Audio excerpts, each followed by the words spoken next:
बिस्मिल्लाहिर्रहमानिर्रहीम। अस्सलाम वालेकुम व्यूअर्स, आप देख रहे हैं डाइनिंग आवर कुकिंग विद आसमा शाह। यूँ तो लाहौरी छोले मुख्तलिफ अंदाज में बनाए जाते हैं, लेकिन आज के स्पेशल मसाला लाहौरी छोले अगर आप मेहमानों को खिलाएंगे ना तो वो इसकी रेसिपी पूछने के साथ साथ तारीफ़ किए बगैर नहीं रहेंगे। रेसिपी शुरू करने से पहले अगर आप इस चैनल पर नए हैं तो ब्लैक सब्सक्राइब के बटन के साथ साथ अगर आप बेल आइकन को भी प्रेस कर देंगे ना तो नई आने वाली वीडियो का नोटिफिकेशन आपको सबसे पहले फ्री में मिल जाएगा। यहाँ हमने सफ़ेद चने तकरीबन 250 ग्राम्स लिए हैं, एक पाव इनका वजन बनता है। और अगर आप कप में देखना चाहें ना तो ये 1.5 कप बनते हैं। चनों को कीड़े लगने से बचाने के लिए केमिकल्स लगा के महफूज किया जाता है। इन्हें आपने 3 से 4 पानियों में खूब अच्छी तरह से धो लेने के बाद इस्तेमाल करना है।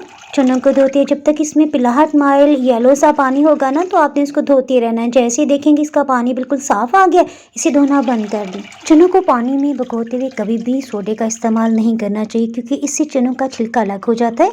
अगर आपके पास टाइम है तो आप इसे 1 घंटे के लिए भिगो के रख दें। मुझे ज़रा जल्दी थी सो मैं यहाँ पे फ़ौरन से हीट को ऑन कर रही हूँ। चनों को उबालने के लिए हमने यहाँ पानी 12 कप लिया है। ये तकरीबन 2 लीटर से थोड़ा सा ज़्यादा बनता है। जैसे देखिए ना पानी में अच्छे से उबाल आ रहा है, हीट को बिल्कुल लो करते हम इसे ढक्कन से कवर करें। चनों को जल्दी खिलाने के लिए आप कुकर प्रेशर का इस्तेमाल भी कर सकते हैं। बिल्कुल लो हीट पे चनों को उबलते हुए तकरीबन 1 घंटा हो चुका है। हम इन्हें चेक कर लेते हैं। चने के दाने को प्रेस करने से हमें अंदाज़ा हुआ कि ये तकरीबन 70% तक गल चुके हैं। चनों को अभी हम बिल्कुल लो हीट पे ही गलने देते हैं। नेक्स्ट स्टेप की तरफ बढ़ते हुए हमने 2 छोटे साइज़ के आलू ले लिए हैं। इन्हें अच्छी तरह से धो लेने के बाद अब हम इनका छिलका उतारें। अगर आप आलू को छिलके समेत ही उबालेंगे तो आलू के छिलके का ना बहुत तेज़ डार्क कलर होता है, वो बीच में शामिल हो जाएगा और छिलके का ना थोड़ा कसीला सा भी जायका होता है, सो इसे उतार लेना बेहतर है। आलू का छिलका उतारते हैं इसमें जो भी आपको सब्ज रंगत दिखाई देना वो आपने लाजमी काटते हुए अलग कर देना है। छिले हुए आलूओं को भी हम चनों के साथ ही उबाल रहे हैं। दोबारा से ढक्कन से कवर करते हमने बिल्कुल लो ही हीट रखी।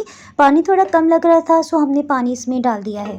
चनों की भी मुख्तलिफ क्वालिटीज़ होती हैं। समटाइम्स चने जो हैं वो 1 घंटा 10 मिनट भी लेते हैं और बाज़ का 1 घंटा और 40-45 मिनट भी ले सकते हैं।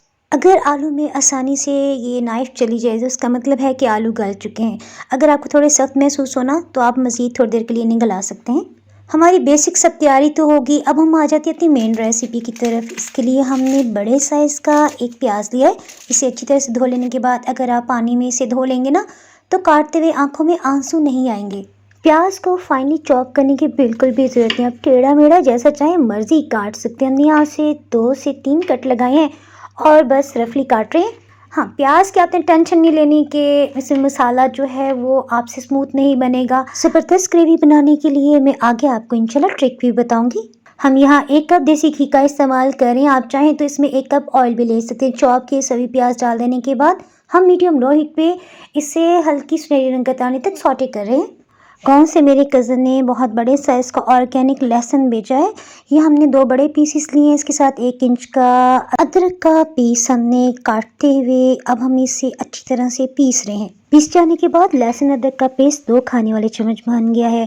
इसे हम अच्छी तरह से 2 से 3 मिनट के लिए भून लेंगे। इसकी एक स्मेल होती है ना वो ख़त्म हो जाए। हांडी में साथ साथ हम चम्मच भी चलाते जा रहे हैं। इसके साथ ही हमने 2 बड़े साइज़ के टमाटर लिए। इन्हें अच्छी तरह से धो लेने के बाद इनका छिलका उतार के इन्हें भी रफली काट लेते हैं। अगर आप इसमें टमाटर नहीं डालना चाहते तो आप इसमें 1 कप दही भी डाल सकते हैं। टमाटर बहुत ज़्यादा जूसी हैं, इन्हें एक दफ़ा डालते हुए मिक्स कर देने के बाद हीट को बिल्कुल लो करते कुछ मसाले शामिल करें। चिली फ्लेक्स, अधकुटी लाल मिर्च 1 चाय की चम्मच भर के लिए, लाल मिर्च पाउडर ये भी 1 चाय की चम्मच है। हम इसमें कश्मीरी लाल मिर्च 1 चाय की चम्मच ही शामिल करें। ये जायके में तीखा नहीं होता, सिर्फ रंगत अच्छी करने के लिए इस्तेमाल करेंगे। अगर आपके पास कश्मीरी लाल मिर्च नहीं है तो आप इसमें पेपरिका पाउडर भी डाल सकते हैं। टमाटर का सभी पानी तकरीबन खुश्क हो चुका है और मसाले जलने ना पाएँ। ये मसाले डाल लेने के बाद हमने सिर्फ 30 सेकंड्स के लिए मिक्स किया। इसमें हम आधा कप पानी शामिल करें।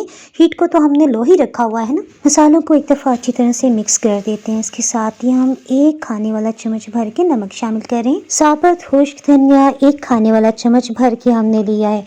हल्दी पाउडर या आधी चाय की चम्मच से थोड़ा सा कम है। प्याज और टमाटर को मैश करने के लिए आप चम्मच के उल्टी साइड का भी इस्तेमाल कर सकते हैं। इसे हल्का हल्का सा ऐसा प्रेस करेंगे ना तभी ये मैश हो जाएगा। ग्रेवी को स्मूथ करने के लिए हम यहाँ हैंड ब्लेंडर का इस्तेमाल करें। आप चाहें तो इस मसाले को थोड़ा सा रूम टेम्परेचर पे आने दें, उसके बाद ब्लेंडिंग मशीन में भी इसे अच्छी तरह से आप ब्लेंड कर सकते हैं। जितना ज़्यादा लिक्विड होगा ना हैंड ब्लेंडर से उसी कदर अच्छी तरह इसका स्मूथ पेस्ट बनेगा। हमने थोड़ा सा इसे तिरछा कर लिया ताकि ये इजीली वर्क कर सके। हीट को मीडियम लो रखते हुए अब हम इसे अच्छी तरह भून लेते हैं यहाँ तक कि ऑयल इसके ऊपर की सतह पे आ जाए, यानी मसाले से ऑयल को अलग हो जाना बहुत ज़रूरी है।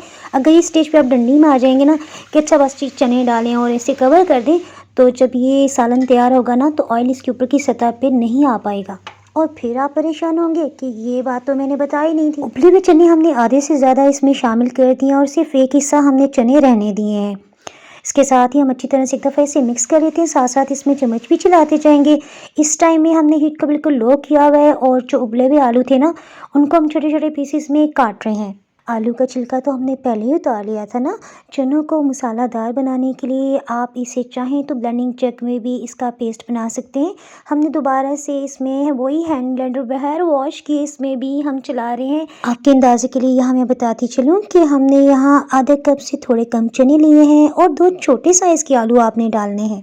चनों और आलू के इस पेस्ट को इसमें शामिल कर दिए। हीट हमने दोबारा से मीडियम लो कर दी है ताकि इसमें अच्छा सा उबाल आ जाए। ये पेस्ट काफ़ी गाढ़ा था, सो 1 कप पानी हमने अच्छी तरह से हिलाते हुए इसमें शामिल कर दिया है। ये पानी डालना इसलिए भी ज़रूरी है ताकि आहिस्ता आहिस्ता लो हीट पे जब ये चने का सालन बनेगा ना तो मसालों का कच्चापन भी ख़त्म हो जाएगा। कश्मीरी मिर्च हमने थोड़ी कम मिकदार में डाली थी।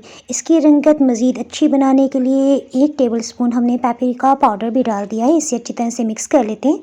इसे दम लगाने से पहले इसमें आपने अच्छी क्वालिटी की मेथी शामिल करनी है। ये 1.5 टेबल स्पून है, यानी 1.5 खाने वाला चम्मच। अगर आप चाहते हैं कि इसका जायका गोश्त से भी ज़्यादा बढ़ जाए तो इसके लिए आपने एक बड़ी काली इलायची और 3 लौंग भी डाल देने हैं। फिर आपने देखना है कि क्या कमाल का टेस्ट आएगा। ढक्कन से कवर करते हमने हीट को बिल्कुल लो कर दिया है। उबले हुए आलू की वजह से इसके नीचे लगने के चांसेस भी होते हैं, सो आपने कोशिश करनी है कि 10 मिनट में एक बार ना इसमें लाजमी चम्मच चला दें ताकि इसके नीचे लगने के चांसेस ना रहें। मुझे तो चनों का ये सालन थोड़ा गाढ़ा गाढ़ा पसंद है। आप चाहें तो इसे थोड़ा सा पतला भी रख सकते हैं। हीट को ऑफ करने से 2 मिनट्स पहले हम इसमें 1 चाय की चम्मच चाट मसाला और आधी चाय की चम्मच गरम मसाला पाउडर शामिल कर रहे हैं। सॉरी, चाट मसाला डालने का सीन रिकॉर्ड नहीं हो पाया। थोड़ा सा हम इसमें हरा धनिया शामिल करें। अगर आपको तेज़ स्पाइसेस पसंद है ना तो आप इसमें 3 से 4 हरी मिर्चें भी डाल सकते हैं। हम इसमें बस 2 ही हरी मिर्चें डालें। आप इसे टेस्ट कर सकते हैं, उस हिसाब से हरी मिर्च डाल लीजिएगा। यहाँ हमने हीट को ऑफ कर दिया है क्योंकि जैसे जैसे ठंडा होगा ना ये मज़ीद गाढ़ा होता चला जाएगा। ज़बरदस्त खुशबू आ रही है। इसके साथ हमने गर्मा गर्म तंदूर की रोटी मंगवाई। आप इसे ना राइस के साथ भी सर्व कर सकते हैं। अगर कभी आप बहुत थके हों और झटपट से खाना बनाना चाहें तो हमने बांग्लादेश के स्पेशल मटर के छोले का सालन भी बनाया हुआ जिसमें बिल्कुल भी प्याज का इस्तेमाल नहीं किया जाता। इसके साथ साथ छोले भटूरे, चना बिरयानी, पालक छोले के साथ साथ और चना पुलाव पर डाइनिंग आप सर्च करेंगे तभी आपको ये रेसिपीज़ मिल जाएंगे। इसी तरह मैं डिस्क्रिप्शन बॉक्स में भी उनका लिंक दे दूंगी। रेसिपी अच्छी लगी तो लाइक करने के साथ साथ आपने चैनल को सब्सक्राइब करना है और लिंक अपने फ्रेंड्स एंड फैमिली मेम्बर्स में लाजमी शेयर करना है। दुआओं में याद है कि फिर मिलेंगे इस मज़ेदार सी रेसिपी या व्लॉग के साथ। उस वक्त तक के लिए अल्लाह हाफिज़।